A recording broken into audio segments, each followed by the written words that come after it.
Minecraftu. A dneska vám tady ukážu, jak se dá v podstatě v Minecraftu vyrobit takový jednoduchý kulomet.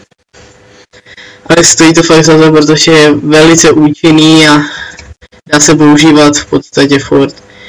Jo, nedivte se, že to tu mám v kreativu a z železných bloků, to je kvůli nějaký kráse, aby to nevypadalo tak hnusně.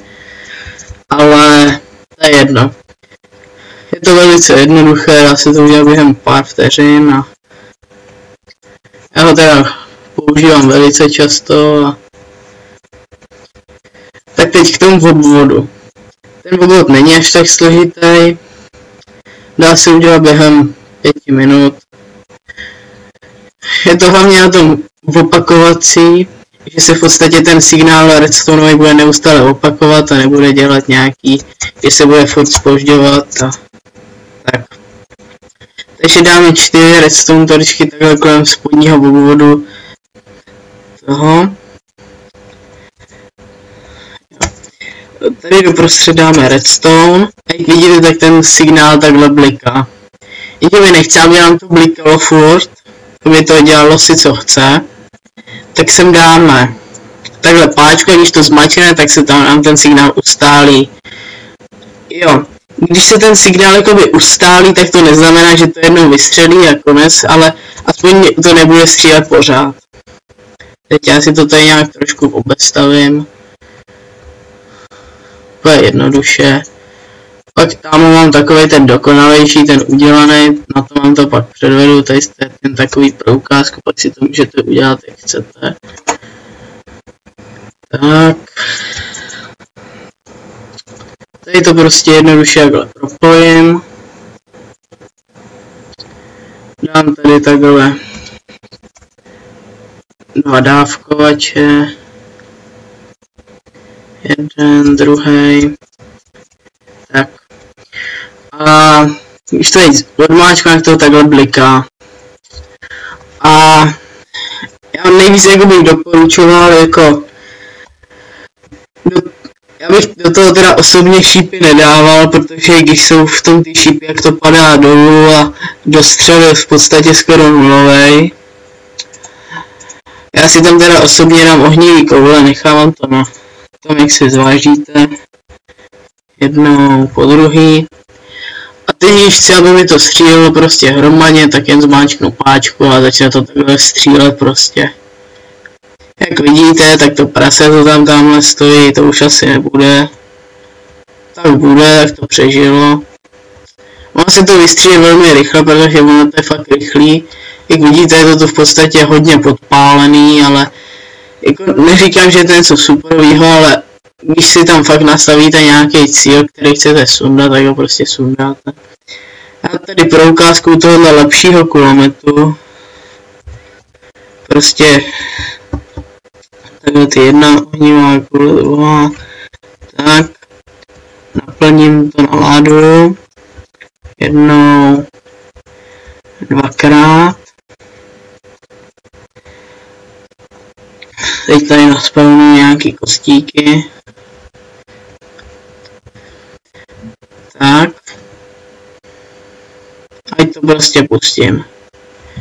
A je zádu, já to mám nějaký nějak udělaný, tak.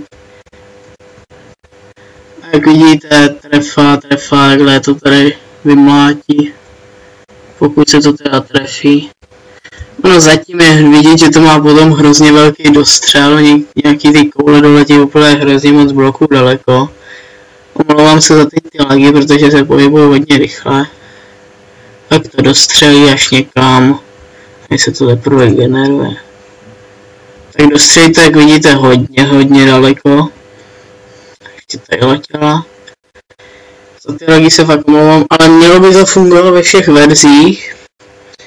Od 1.8 do té poslední 1.8.9. Je to celkem dobrý. Já vám potom v dalších videích ukážu, jak si to udělat takový jednoduchý tank, který až na to přijde, jak se dá udělat takový jednoduchý tank, že se to bude pohybovat rovně a možná jestli se to povede, tak se to bude moci otáčet. Já si myslím, že by to nebylo špatný, kdyby se to takhle otáčelo, ale takhle to taky není tak jako špatný, jako je to spíš pro takovou tu srandu. A teď takový bonus k tomu videu. Teď v té poslední upgradeu 1.8.9, když v podstatě máme teď, jak jsou tu teď nově daný ty barevný skla, třeba to žlutý, to červený, tak když si to dáte takhle k tomu, tak podle toho, jak tam dáte to barevný sklo, podle toho se vám pobarví ten maják. A jestli se nepletu, tak když se dostanu do Game Mode 0, prostě k normálnímu, Game Mode 0, a dám sem to sklo, tak by mi to možná, ne, tak ne. Já jsem si myslel, že jsem snad viděl snad i párkrát, že to dává nějaký ability, jako třeba Strange, ale to už si musíte udělat tady. Dám rychlost. Aha, to musím zaplatit. To je jedno. Prostě takhle. Červená, žlutá, prostě jakou barvu si vyberete. Já si myslím, že to obarvení majáku taky není tak špatný, protože mít jenom bílý, to taky jako není moc pěkný. K té stavbě toho majáku si nemyslete, že musíte dělat nějaký ty pyramidy, jak tam máte na obrázku. Prostě to stačí dát do výšky, si myslím, já si nepamatuju přesně kolik bloků, ale myslím si, že stačí jako jich 11 nebo 12. No, takhle. 11 nebo 12 bloků do výšky a bude to v pohodě. Ten maják se vám sám rozsvítí. Snad víte, jak se kraftí ohnivý koule, nebo si to najděte na Wikině, na Minecraft Wikině. A doufám, že se vám tohle video líbilo, že mi dáte případně like nebo odběry a uvidíme se u dalšího videa. Tak ahoj.